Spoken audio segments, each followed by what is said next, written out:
Welcome everyone. Welcome to the channel here. We are inside the Storyline podcast. Before we start this show, I just want to, give a shout out to everybody who has been watching. If you have been watching our channel, we are a fairly new channel here. Fairly new. We're a spanking brand new channel here, and every view matters. We watch our views like Hulk, you know what I mean, like a Hulk. And yesterday, me and my partners, we were in our Discord and having a discussion about how we wanted to improve this channel. We're not getting much feedback, so we got to feedback off of each other. We got to brainstorm about what we think the people want. And we were talking about doing a news segment. And within this news segment, we would, talk about current events and talk about things that's all professional wrestling, including wrestler deaths. And an hour later, my man right here, Bronx legend, my man Jay, hit the group with some very disturbing news about Bray Wyatt. As you guys know, Bray Wyatt, Windham Rotunda, a.k.a. The Fiend, man, passed away yesterday from an apparent heart attack. And we want to send our condolences out to his family, his friends, the wrestling community. And I know a lot of people are out here just heartbroken by this. I was just talking to my man before we got off on air. This is like a Kobe Bryant, This is very unexpected, meaning deaths aren't expected. But Terry Funk, he was 70-something years old, so when I heard he died, I was like, man, he lived a good life, you see? But we're not prepared for these deaths or these types of out of left field deaths. My man Jay, when you first heard the news, what was your feelings? Like I told you, I was on the phone with my brother, big wrestling fan, his best friend, big wrestling fan. They've been to many wrestling shows and everything. We were talking about, ironically, Payback and how Payback is coming up next Saturday and how it will come full circle if Bray Wyatt was to come back and kind of spook Usos or Bloodline to kind of get at Roman. Because if y'all remember, in 2020, Roman took the belt from Bray Wyatt. And we said, that would be amazing to start that up. And I kid you not, 5 minutes after we had that conversation, my brother's best friend was like, yo, Triple H sent out a tweet and said Bray Wyatt passed away. Every year, somebody comes online and does some prank or hoax type stuff. And I said, man, get out of here with that, man. It's a prank. It's a hoax. That's not Bray Wyatt. Come on, man. They could have picked somebody else that wasn't active or something like that. Right. And I went online and my heart stopped. The ear left my chest. And it was on every news thing you could think of. Just boom, boom, boom. And I was like, what? Bray Wyatt? That was so unexpected, so left field. And he was 36, 36 years old. That's young. I'm 36 years old.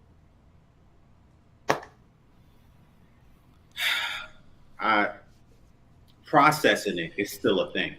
Yeah.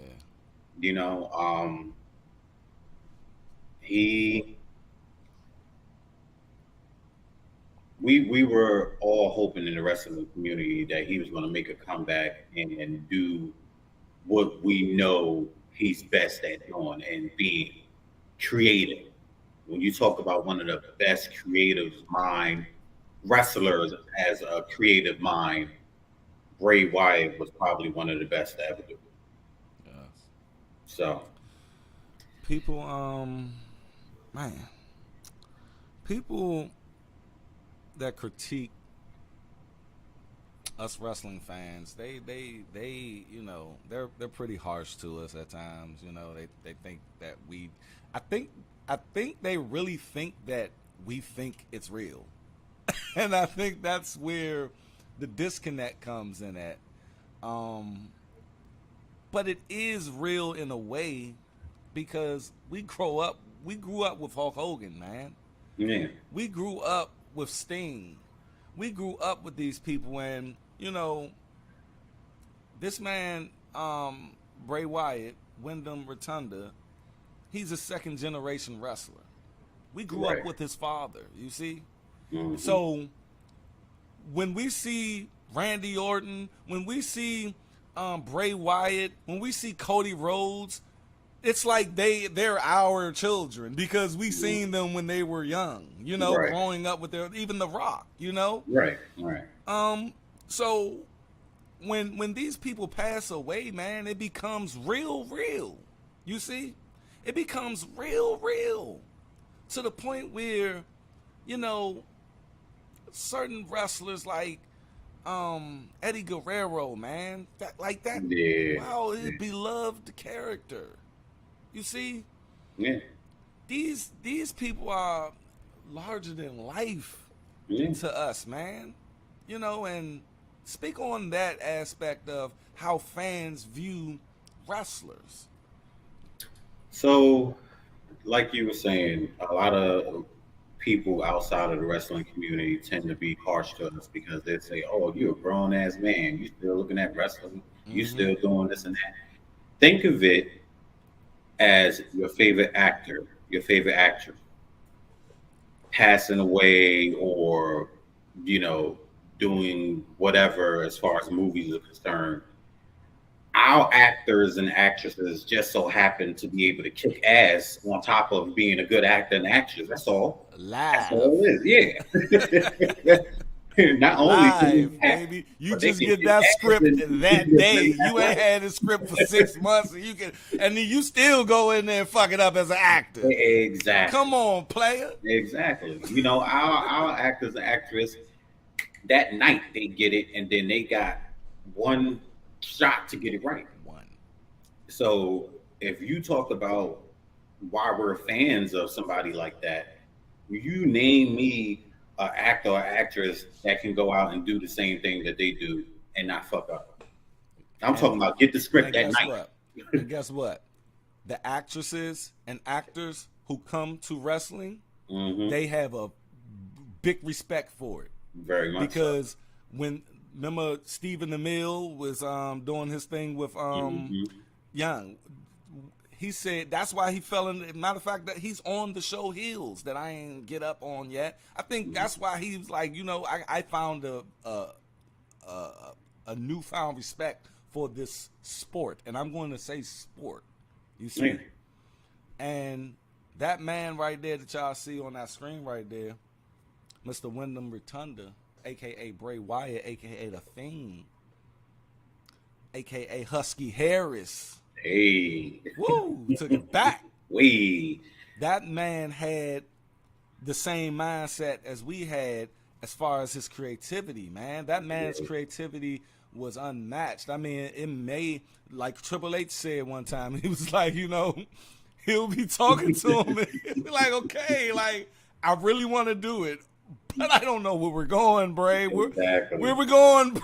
It's just hold on, you know what I mean? Yeah. And my man wasn't able to fulfill that ultimate boss level Cody Rhodes American nightmare. This is gonna be me for the rest of my life, Yeah. bruh.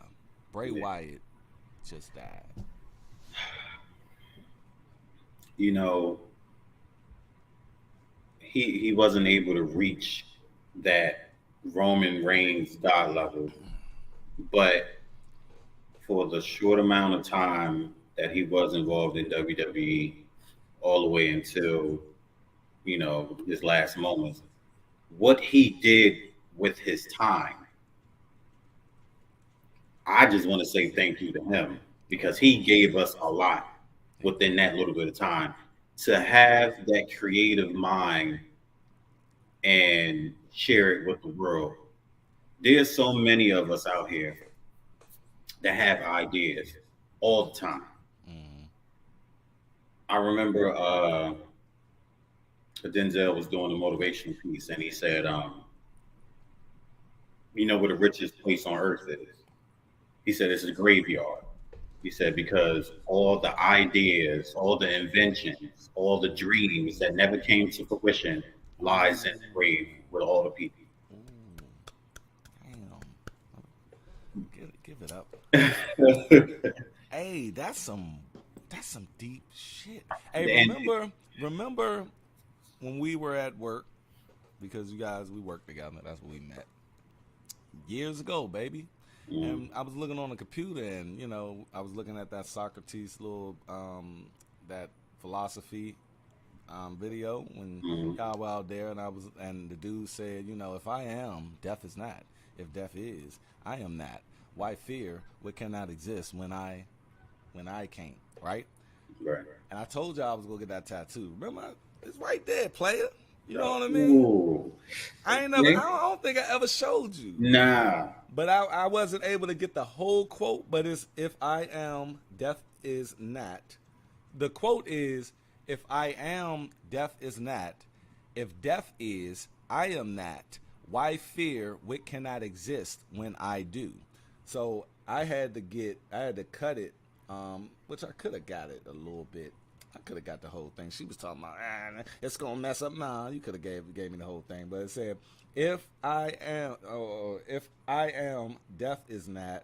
Why should I fear what cannot exist when I do? And I take deep things like what you just said, what he said. I'm gonna think about that all day. Yeah. I'm gonna think about that all. I might get it tatted. And it is that's the richest place on earth, the graveyard. And it's so true It because is, there's so man. many of us that don't act on our dreams, that don't act on our ideas or anything like that. We tend to get caught up. And there's nothing wrong with working a 9 to 5, obviously, because you got to pay the bills. Right. But we get so caught up in these 9 to 5s and in the matrix of things that we forget about our dreams. We forget what was the original task at hand. We get caught up in it and we forget. But I say that to say that Bray Wyatt lived his dreams. He was able to share everything that went on up there, no matter how misdirected it might have been. Mm, He got it out there. This is what I want to do. right. McMahon, I think you should do this. No, no. Look, if we ain't doing this, then I don't want to do Right. it. Like he fought for them ideas. And I'm glad that he did because out of that came some really great character. Yeah. Really good. And when he came back, and shout out to Triple H for bringing him back, because Facts. if he was not with the WWE, it would have just been, Bray Wyatt, like they did Brody Lee. I mean, they could have did Yeah. a little bit more. You know what I'm saying? Mhm. He was like a stable in.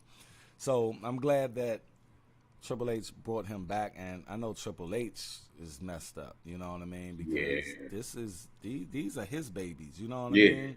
Mhm.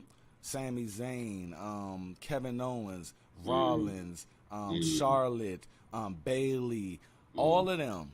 These are his babies, man, and he cultivated these young people to be superstars. Dog. I mean, superstars, Yeah. larger than life. And when Bray Wyatt came back, man, and we think about things in hindsight, and I could remember him coming back and getting real emotional, like he knew something, bro. Like, remember how Ultimate Warrior made that Oh, fucking speech oh, a day that before shit he fucking died, talking chills. about a man's life? Yeah, and until his heart beats his final beat, and I was like you. It's almost like you knew. And Ultimate Warrior is one of my favorite from the Golden Age. So it's just like, but Damn.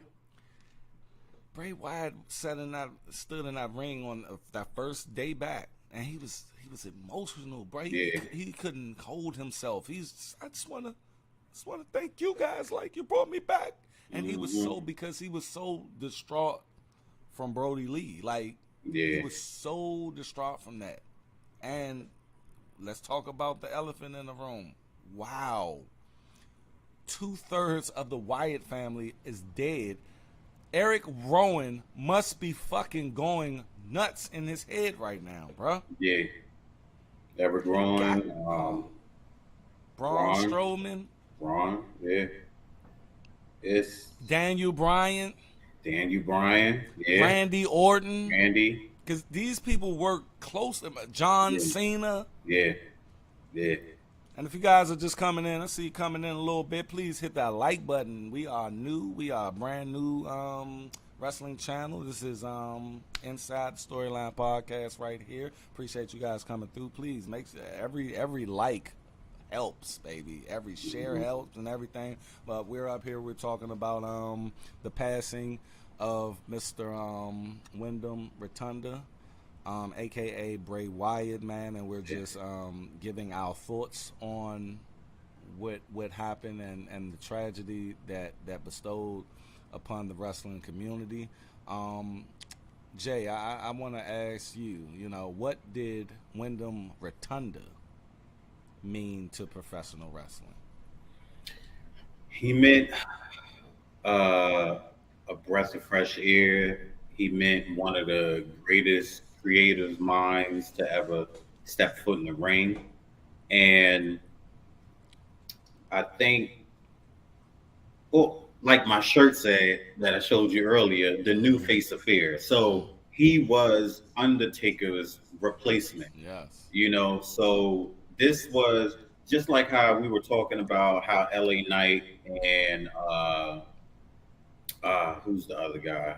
LA Knight, Roman Reigns is this generation's, I don't, not in any particular order, but this generation has they Stone Cold, they have they Rock, so. Because the Ruthless Aggression age was John Cena and Randy Orton. Right. Okay. So this generation had their Stone Cold, they had they Rock. Bray Wyatt would have been considered their Undertaker. Yeah. So. You're absolutely right. And he meant a lot because, like I said, he was one of the greatest creative minds of this generation to ever step foot in the ring. And I just thank him so much for not backing down on any of his ideas. Like, he stood firm on it. And out of it came some really, really good characters that we all enjoyed and gave us some hell of a matches.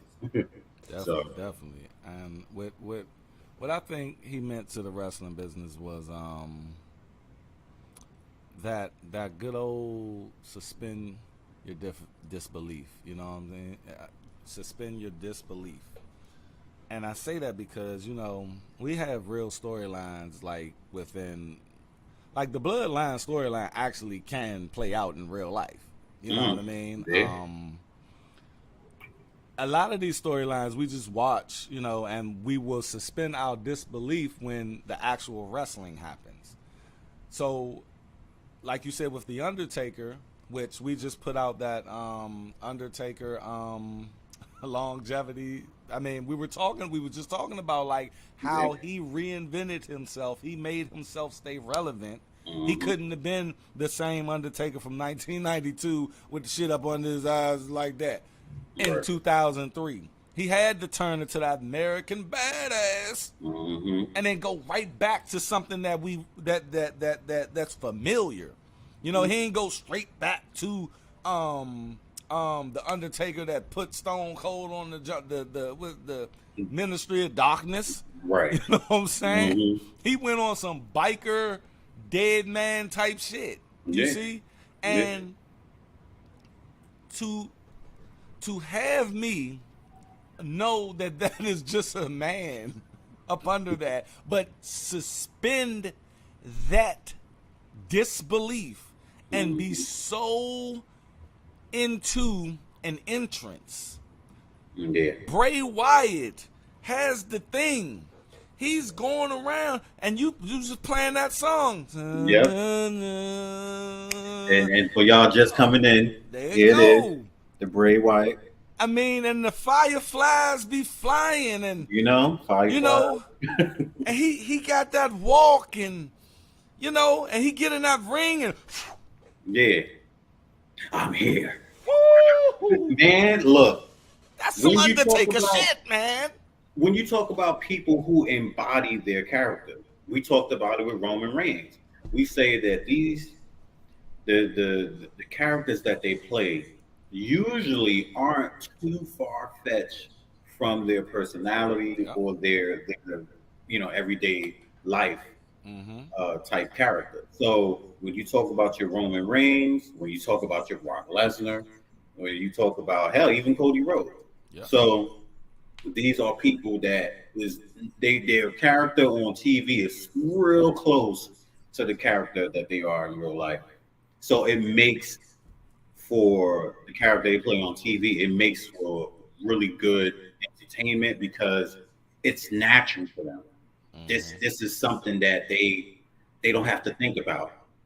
It's them, but they can have fun with it then too because it's just like, oh well. So basically, you telling me to go out there and be myself, Stone Cold, And Stone Cold said it. He said, if you're not going out there and believing your own shit, you need to be out. You need to roll out.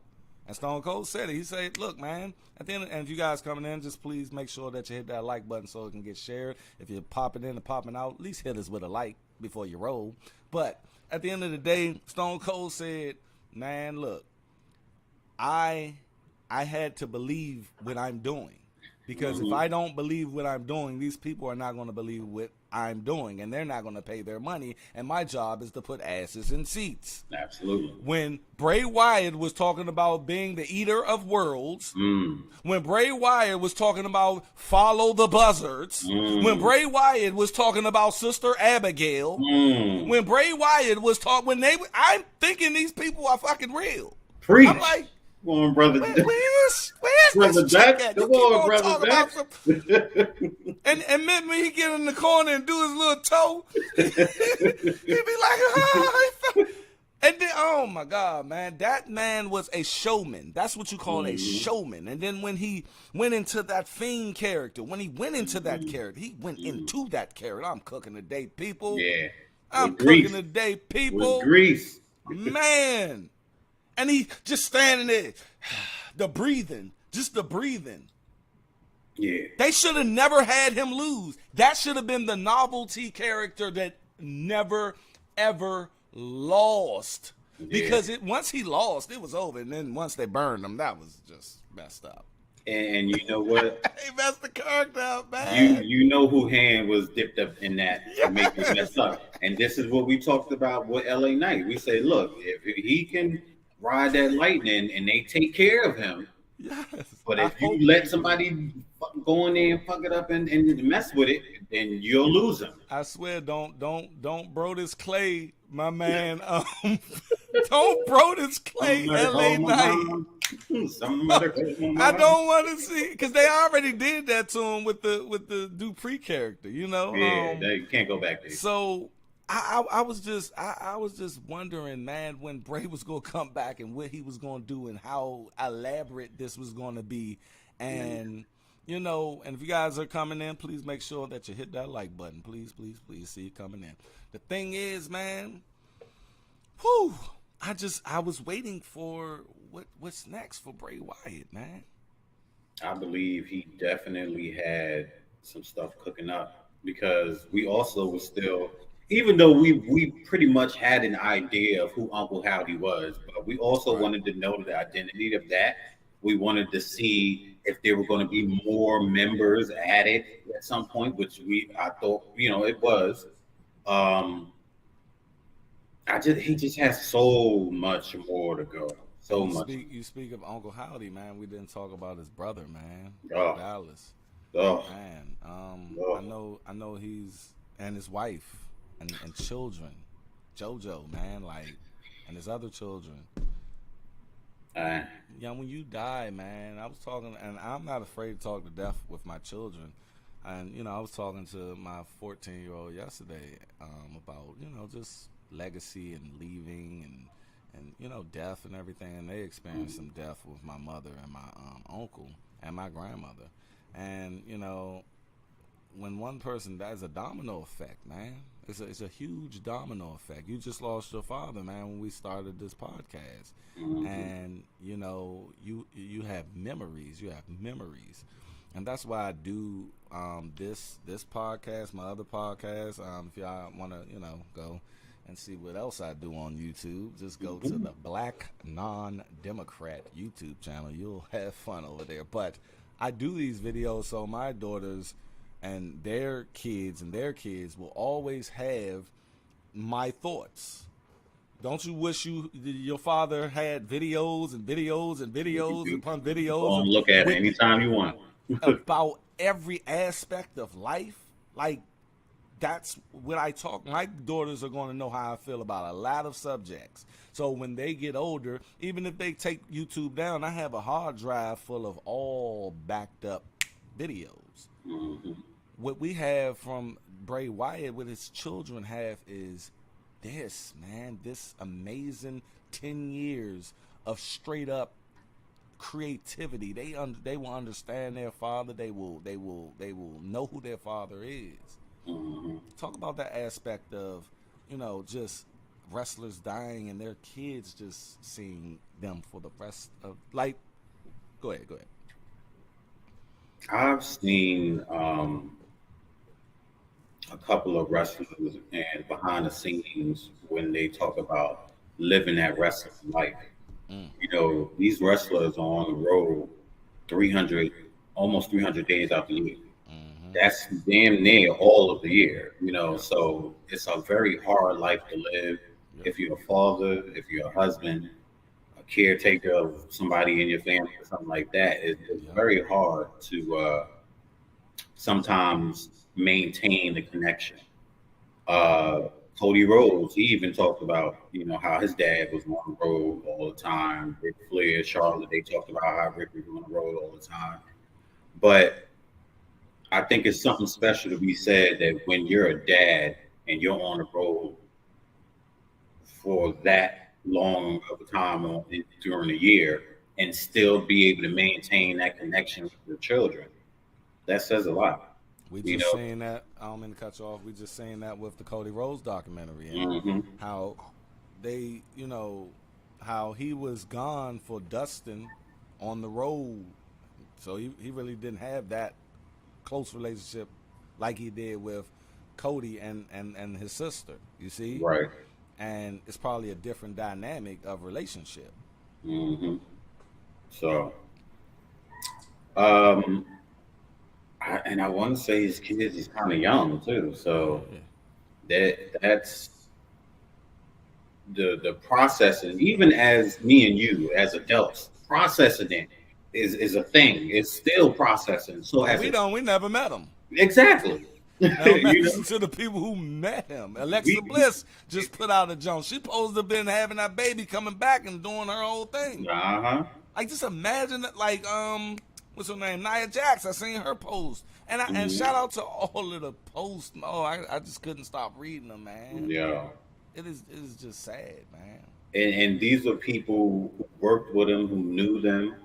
Now, imagine you're the mother and you're trying to explain to your kid that, hey, dad he's not coming home, or, you're not going to be able to see him again. And now the question is why? Why I can't see that? What's going on? You'd have to explain that to them. So there's no easy process with it.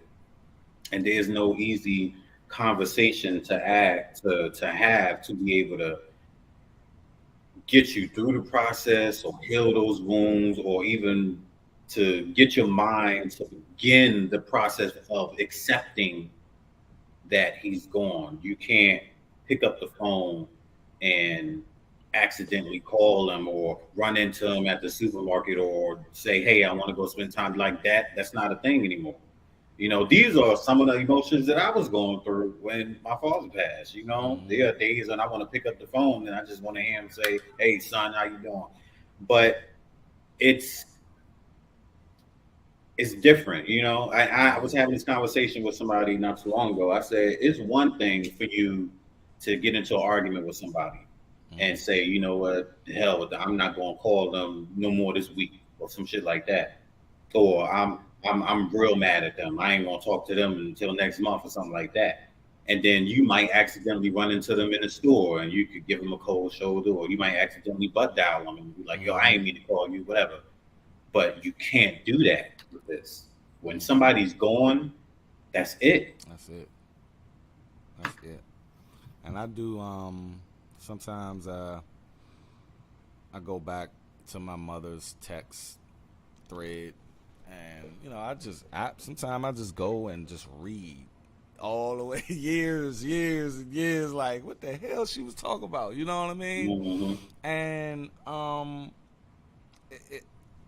it's crazy how we as fans view these people as larger than life. We're not like Hulk Hogan. I was looking at his birthday bash where he walked into this room with not a lot of people, but just real close people, wrestlers, and then they had this mural of him and everywhere. I mean, WCW, body slamming Andre the Giant, NWO, and he's just looking. I see this man. I don't care how you feel about him. I'm not talking about his personal.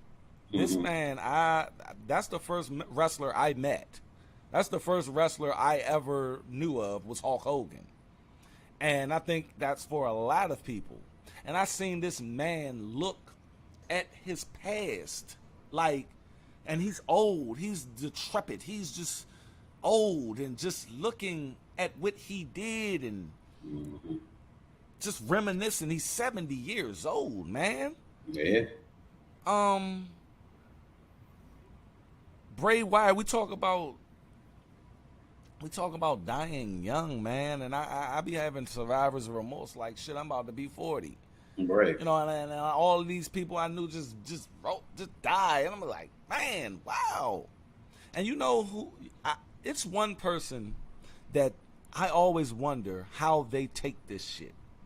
It's one person that I think it's a never-ending pain, but we will never see it. Vince McMahon has lived through all of this death. What do you think goes through Vince McMahon's? Is he numb to this shit now, or it's just, what do you think Vince McMahon thinks every time this shit comes to his table? You know, I never even thought about it until you just said something. I always think about that. You know what? Just sitting here thinking about it, McMahon is outliving the damn roster in a way. The whole, he sees it. I mean, from the Chris Benoit's to the Eddie Guerrero's to just every. Listen, bro, since 1980 to 2023, Vince McMahon had to deal with wrestlers dying. Over 1,000 wrestlers then died. That gotta be daunting on one's soul. Yeah, because assuming that they had some type of plan where they were retired and taken care of through the company and stuff like that, I'm pretty sure McMahon probably has to be the one to reach out to the family and say, hey, you know, condolences and whatnot. And just how many times he done that? It's like the military, knocking on your door. Yes. Hey, just want to let you guys know. But it's that has to take a toll on you. It has to. And then he has to sit back and kind of reflect on his life, because he's no spring chicken either. I know he's like 80 something. 80, yeah, about 82. Yeah. And it's coming. It's coming. And it's just, these instances, and we do not want to cast Terry Funk's Right. death out, people. Sending our condolences to Terry Funk. I was a Terry Funk fan. I thought he was a crazy motherfucker that just would not ever stop wrestling. I feel like and it's always it's like you said, it's in threes or sometimes twos, where that Michael Jackson just overshadowed what's her name? I forgot her damn name. But it's always going to be an overshadow when I don't want to die next to. If I'm famous, hold off on mine until next week. Don't announce mine until after. Like, don't bury, because Terry Funk had his little run going, his last run. Everybody, and then in the midst of his run, bam. What? Yeah. Like Booker T. Like, they were laughing and reminiscing about Terry Funk, and then his co-host said, "Hold on," and Booker T was like, "What? You know, Booker T." You know, he Texas, so that country came out. He said, "What you say now?" Bray Wyatt passed. Oh. He said, "What?" And hold on, time out. Now I don't know which etiquette or not, like, because his co-host, he's seen it. How you gonna say? I don't know if I should say this, but apparently from Triple H's blah blah blah blah. I'm like, hold, you couldn't say, oh, let me take it. Booker, we're gonna take a break real quick. Booker would have been like, all right. I wouldn't have wanted to knew that. Don't throw that on me in the middle of the show, right? Because the energy immediately changed, and it was like they had to go take a break anyway. Yes. So, because he was like, I'm lost his words. And the dude gonna say, "Hey, Book, you want to take a break?" Yeah. Why you ain't say that in the first place? Like, damn. But that's Shout out to Booker T, man. Booker T is one of the best personalities. Hey, Booker T will fuck you up, y'all. I'm sorry, Booker T. He look, all that wrestling shit go out the window. Because remember, Corey Graves used to be, like, talking shit to him. Yeah. And he would have to take it, but you see Booker be like, you keep on talking shit. Like, I'm not really dumb, you know. Like, I will fuck you up. Yeah, I'm on the streets for real. I'm on the streets for real. And if you guys coming in, please make sure that you hit that like button. We just having some nice, because sometimes you gotta laugh, man. Yeah. You gotta laugh to keep from crying, man. And this news came as a shock. And, you know, before we started this podcast, you know, I was a closet fan, but I was the biggest fan, you know, and I had to deal with these deaths on my own. My family being here. A wrestler died, y'all. Oh, damn. What we having for dinner tonight? Like, right. Like today, you know. My daughter was like, "You gonna play Fortnite with me?" I was like, "You know, I gotta do my podcast." You know, a wrestler dies. Like, did somebody murder him? I'm like, well, how did you go straight to murder? Like murder? Like, yes, dark. Are we? Straight to murder. It's straight to murder. I'm like, no, he had a heart attack. Oh, all right. You know, like, what about after? I'm like, damn, you not. Oh, wow, you're not even concerned. Okay, all right. But you know. I get to express myself now. I get to express how I feel about these sensitive topics, these exciting topics, all these topics, man. And that's what we're here for, you guys. It's on passion, you see. And I didn't expect this to be our first news segment. Me either, because we was that, like you said, we were in the middle of brainstorming about the things that we wanted to talk about, and boom, like it was like, Damn, like that's how we starting it off. That's how we doing it. What was your favorite Bray Wyatt storyline? Behind the storyline, well, inside the storyline, people. Okay, Inside the storyline podcast. so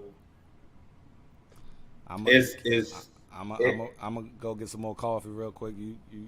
I'm hearing you though. I'm hearing you. okay? Okay, so for me, it was the Wyatt family versus the Shield.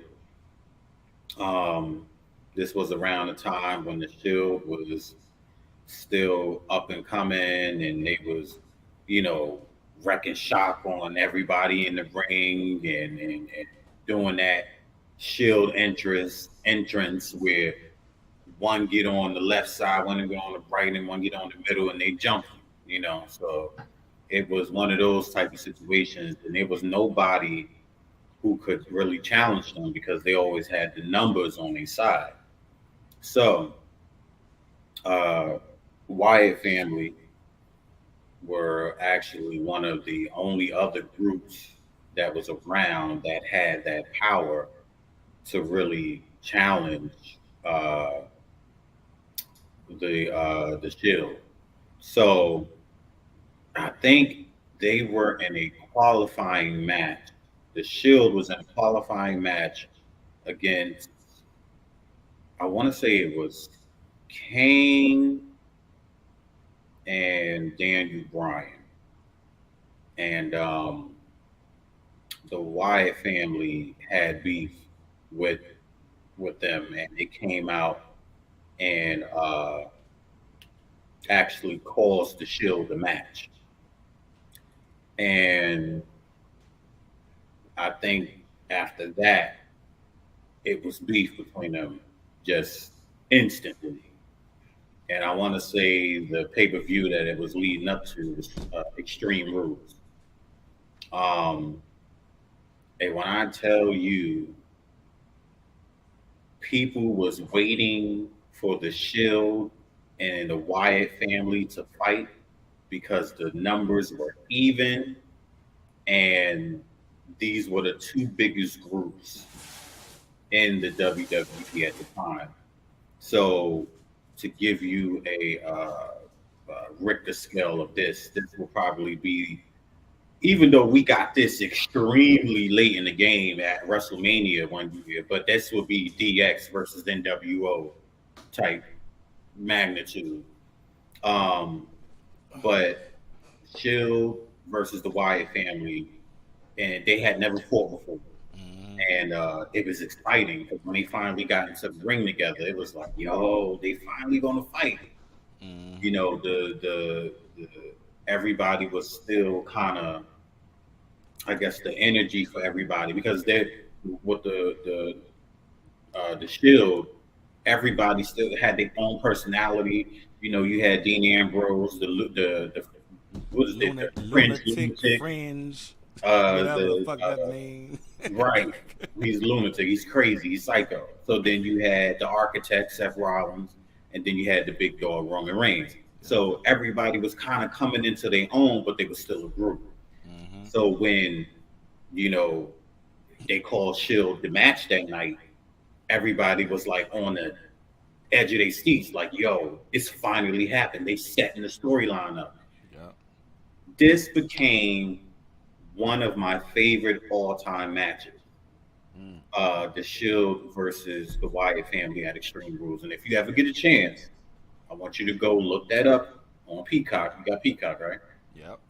Look I that up seen. on I Peacock. know what you're talking about. I was locked in. Yeah. See, I came back to wrestling. For you guys who don't know, if you're in here, please make sure to hit that like button as well. And subscribe button. Subscribe to the channel. We need some more subscribers. But I came back to wrestling in 2010, so that was right. That was right around Nexus. I came right into the Nexus storyline. Okay. With John Cena and Bray Wyatt was in Nexus. Yes. Yeah. But that match there, yo, the storyline was brilliant. The promo that they played before the match, brilliant. I think they was tweeting out that the dude Luke Harper said the Shield picked a beautiful hill to die on. Yo, I said, God, I said, what's wrong with them, yo? Hey, remember Luke Harper always used to be like, yeah. Bray Wyatt smack his ass, he'd be like, yo, that whole match, yo, when I tell you, everybody stayed in character the whole time. yes. I remember there was a moment in the match where Dean Ambrose was trying to reach out to tag Roman Reigns, and Luke Harper came and kicked the hell out of him in his face. And Roman Reigns looked at him like, yo, I know you see him trying to tag me. Luke Harper did this. He said, you next. I said, Eddie, yo. But you know what? Oh, man. It was a good match. Seth Rollins did his thing, being, Seth Rollins, and Dean Ambrose, he was trying. And then, of course, he was trying. Yeah, I mean, we already knew who was the weak link in that. Right. But Roman Reigns, of course, if you remember going towards the end of the match, he did his Superman thing. He was fighting all of them. But I don't think people realize how big Luke Harper and Eric Rowan really was. Like, Eric Rowan is 6'8". Damn. Luke Harper was like 6'4". And then Bray Wyatt was 6'4" too, I think. So these were monsters. Monsters among men. Monsters among men. So these were big, bearded, just country strong motherfuckers. Like backwoods, Yeah, one of those hills. Luke Harper's shirt. I don't know how they got it to look so damn different. Yo, and I was gonna say that. I was like, yo, Luke Harper's shirt always had that stain right here. I said, what? Did he spill coffee every day? And right. Yeah. Like, but chicken on his shirt. But I have to say, my favorite Bray Wyatt storyline, not limited to though, got to be the John Cena jump. He got the whole world. Oh, man, when they had that cage match and that little fucking eerie ass kid, man. Yeah. That shit scared me, bro. He was like, got the whole world. And I'm like, I was like, nah. Oh, what the hell? Who the fuck kid is this? But the way that because they was trying to make Cena turn heel. Mm-hmm. This is when they was trying to, and I was like, Cena gonna turn heel, man, because he'd be like, ah, he Hulk out, and Bray Wyatt be like, yeah, come on, give it to me. And when he get excited, it just, that character, man, just was something to remember, to the point where the Firefly Funhouse, when he would be so happy and then be like, let me in. Like, he'll just switch, and I'll be like, that dude is talented, man. It reminded me of that segment that Kane did when he was the director of operations. And he was messing with Seth Rollins, kept playing mind games with him. And Stephanie had took Kane's mask because he was like, no, you're not going to do both. You're going to either be the director of operations or you're going to be Kane. He said, all right, I'll give you my mask.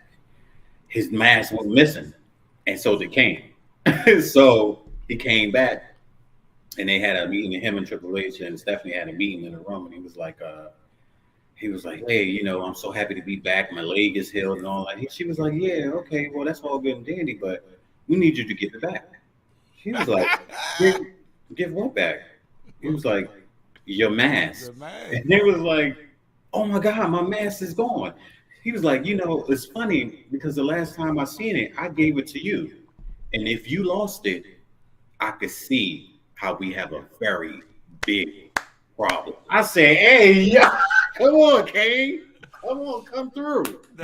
Yeah, because people been wanting people wanted him to come back. Yeah. And that's the thing, like, when people want characters to go away, but they really, and then it's that, when you're, what they say, absence make the heart grow fonder. Right. And they did that with Andrew Garfield and Spider-Man. They didn't like that spot, but when we seen him in Spider, we like, oh my god, right. Oh my and god. they kind of addressed it a little bit because he's like, oh, I'm not important, I'm nobody, and they were like, no, you are, you're important. And that's the thing about wrestling as well, and sports entertainment, as they say. We watch this product, man, and it's a never-ending storyline, and people fall off, people die, but the story keeps going, man. The storyline keep going, and I think even Bray Wyatt will tell you, don't mourn me, yeah, but keep the storyline going, man. We got to. Vince McMahon said it the best. Now, a lot of people think that it was wrong for him to keep the show going when Owen Hart passed away, but you got to understand that there are like 15,000 people in that place. Like, what are you gonna? It's no right or wrong way to handle that shit. What do you think? Should he have kept the show going that night? What's your views on that? That's such a tough call. It is. Because of the type of, for you guys that remember, WWE wasn't always WWE. It was WWF, the World Wrestling Federation. So it wasn't always entertainment. Back then, there was a lot more of authentic wrestling going on, and it was a little more contact back then, so they could have pulled it off and said that, hey, it was a work, but when you seen that it wasn't, Yeah, it wasn't. So you can't fake somebody's neck doing what it did. So yes, man, my brother was sitting there and that shit went to black, and we like, what the fuck did we just see? Yeah, he really failed. Yeah. It's a tough call. Yeah. My thing is this. I wouldn't have ended the show. I wouldn't have done that. That's just too much. But what I would have done different from what they did was announce it during the show. I would have not announced it. I would have just let the show go, because no one knew. They just knew that he rolled out and went to the hospital or wherever they took him. And it may sound a little crass, but at the end of the day, in real time, no one knew. And what's because their pay-per-views, 2 hours back then? Yeah. What's an hour and a half of not saying shit, and then after the show, this will happen. And they could be like, oh, we just got word. But soon as they got word, you had JR, we're having some bad news, you guys. Owen Hart died today. Like, why would you do that? Why would you do that? Just keep the information until the show is over, and then I guarantee it would have looked. People would have been like, okay, I understand why you did it, instead of doing it on the show and then keeping it moving. Like, right. I can't do that. Stone Cold said he came out like, what the fuck? What you want me to do? That's like what we was talking about with Booker T. Don't tell me in the middle of the show. Let's change the whole mood now. Exactly. Full circle. Right. Don't fucking tell me, and don't even tell the wrestlers, man. Just go on with the show, and I think that's how they should. But we Monday morning quarterbacking. If you're in it, Vince McMahon, like, you just don't know what to do. Like, it's hard to. I hope that never happens again in wrestling. I just hope it don't either. But I mean, like you said, they could have waited till the show went off, and then they could have announced it. Because, you have a lot of things nowadays where people show footage of once the show goes off, then you'll see a wrestler speaking or something like that. And even so, back then, I don't think camera phones existed yet, did it? Nah, No. the internet didn't exist. So we would have found out. We would look. We would have Yo, found out on the goddamn news. I mean, that's that. yo, on a spreadsheet or something. It Yeah, was like, with it, because I don't remember having no other information outside of Raw and SmackDown and Nitro. Like we just had to wait. exposed. See these kids Hey. today, man, just don't. They don't understand. If y'all coming in, please, we see y'all coming in. If y'all just joining us for the very first time, we are Inside the Storyline Podcast. I know you probably looking at us like, and who are you guys? Yeah, right. Y'all just popped up on my timeline. Like, I'm gonna see what y'all got, but hit a like if you're gonna pop in, pop out. Hit that like so someone else can discover us as well. And on top of that, hit that subscribe button so you can get a little bit more in depth about what we do here. We're a brand new channel. We don't have that many subscribers, but we're trying to get there. So make sure that you just give us a little chance. But the thing is, man, it's all about. I forgot my train of thought. You take over. we were That's when you about, trying to plug shit and you just forget everything. Nah, we was talking about back then there wasn't no camera phones and all that. Oh yeah, thank you. Like we just exposed our age like a motherfucker. You say the internet wasn't even. It's like, whoa, wait a minute. Look, the thing is like I didn't have no. We thought certain aspects was real of the product, and today's kids. That's what I was wanting to say. Today's kids they're spoiled. You know what I mean? They're very spoiled, and they get to have things 24/7. They get to go inside the storyline, behind the storyline, on the behind. Like I remember wrestling. I had 2 hours for Raw. I had 3 hours for Nitro. And I stayed and I watched.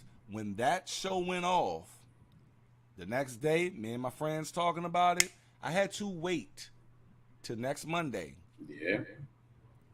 A whole fucking week to get any answers. Right. Today, you get an answer right after the motherfucking jump go off. Exactly.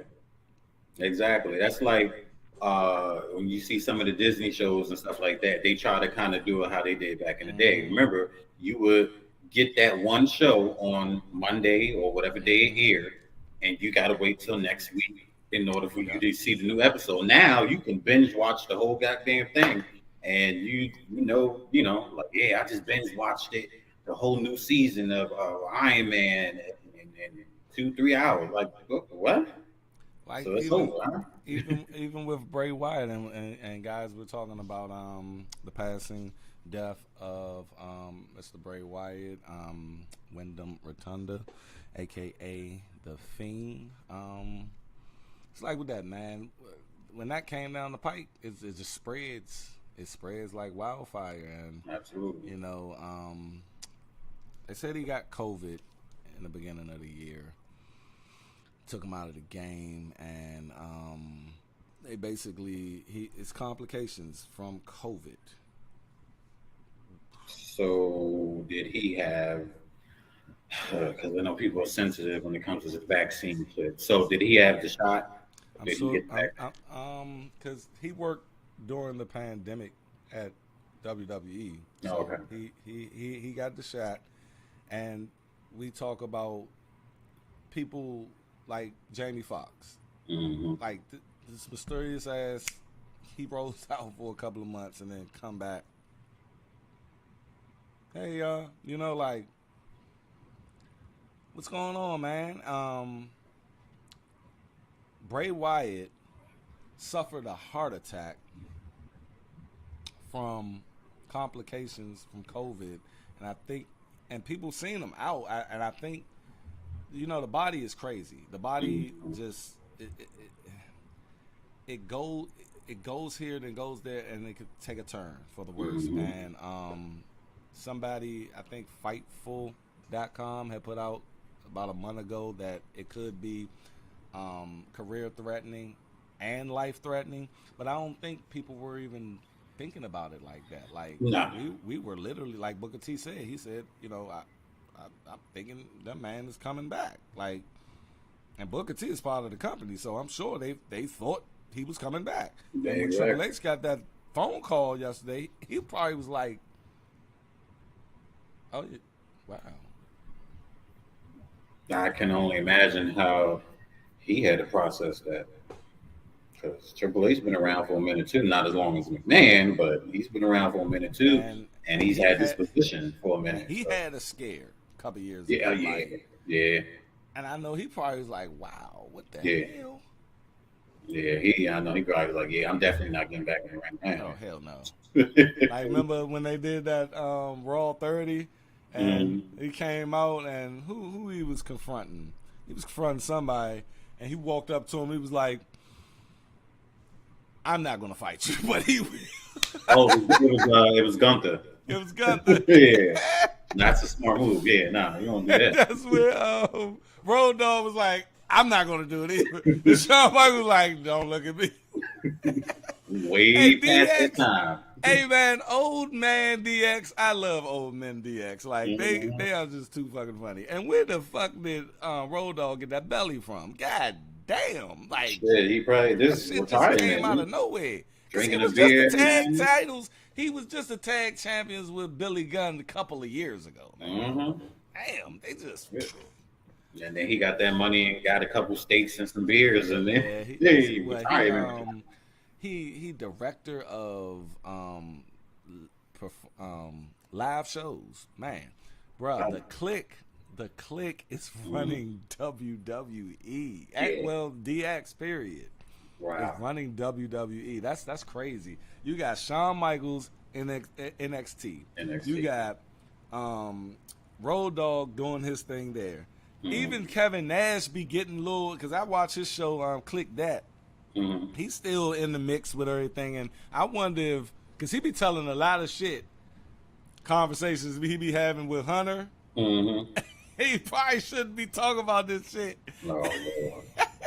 He's like, well, you know, he told me he just can't wait till the deal goes through, man, you know, about him not being a director on the board anymore. But the thing about it is, people, this won't be the last death in wrestling, but we wasn't expecting this, man. And shout out to his family. Shout out to the whole, you know, internet wrestling community. We are mourning today the death of Bray Wyatt, a.k.a. Windham Rotunda. We're going to wrap it up here. Any last words you want to say on this subject, which we're going to continue to talk about these things, well, this situation as well. But go ahead, brother. I just wanted to point out the epic return that he had at Extreme Rules. When I say that this was one of the best returns I had seen in a long time, do you remember where the Fiend? Is it the Fiend return? No. This when he came back the last time. Oh, okay. And remember, it was at Extreme Rules, and Matt Riddle was walking to the back, and all the lights went out, and it was, he got the whole world in his hand, and on each spot of the audience, it was a figure of the Playhouse puppets, and then the lights would cut out, and then it would shine on another one, and then it cut to a scene on the screen. And it showed the puppet Playhouse, but it was covered in spider webs and dust, and it was like an altered version of the Playhouse song. It, like, when it came to mind games and the creepiness of it, like you were saying earlier with the little girl singing, he got the whole, like, it was so creepy, but you loved it. You loved it. Yeah. And then, of course, it cut to that door that was in the middle of the stage, and they had the light shining through, and then the damn thing popped open, and he comes walking through with the lantern, you know. And you trying to see his face, but he like, man, show his fucking face in the smoke. Right. And then we finally see his face, and then bam, he takes that joint off, and he does the "I'm here, I was like, yo, That's a long time. nobody did it like Bray Wyatt. Nobody. So, RIP to Bray Wyatt. Condolences to his family. RIP to Terry Funk. Condolences to his family. And the wrestling community is gonna miss him, man. Like he was one of the greatest mind of this generation. So Yes, man, and I couldn't say it even better. We we're gonna continue this journey on this channel of covering all aspects of professional wrestling. We're not stopping. We do have another co-host. His name is Zoe Black. He couldn't make it today, but y'all go on the channel. Y'all see his perspectives on certain things, and of course he's going to be up here to give his thoughts on this whole situation as well. We lost a legend today. He's going to be a legend, and I think Hall of Fame should be next year. Suck it. I mean, because this is Bray Wyatt. I mean, it was gonna happen anyway. Yeah, At some point. At some point, might as well. Yeah. Like Edge, they gave. Oh yeah. I think the Edge Jones was a little premature myself. Yeah, definitely. Like, Definitely. Hall of Fame, because he went in like right the next year. Right. Like, Yeah. I mean, he's a rated R superstar. Yeah, too. But you know, they need to go ahead and put him in the Hall of Fame next year. And do everything for his family, take care of his children and everything. And Right. you know, I think that will happen. I appreciate you guys coming through. The people who did come through, if you're watching on the playback, I appreciate you staying all the way through. We will be cutting little parts of this out, putting into individual videos. And on top of that, man, we are here to stay. We are a brand new channel here on YouTube. I'm not going to be able to say that enough. So please be patient with us. Send us your ideas. Send us what you like, what you don't like about the channel, so we can adjust things as we go. But this has been Inside the Storyline podcast, and this has been a breaking news special on the passing of Bray Wyatt. Appreciate you guys coming through. Anything you want to say to the people, Jay, before we get out of here? Hit the like button, subscribe, and don't forget to hit the motherfucking bell. Yes, baby, and always stay inside the storyline, people. That's all we got. We will catch you on the next one, or down the road, as Stone Cold say. Peace.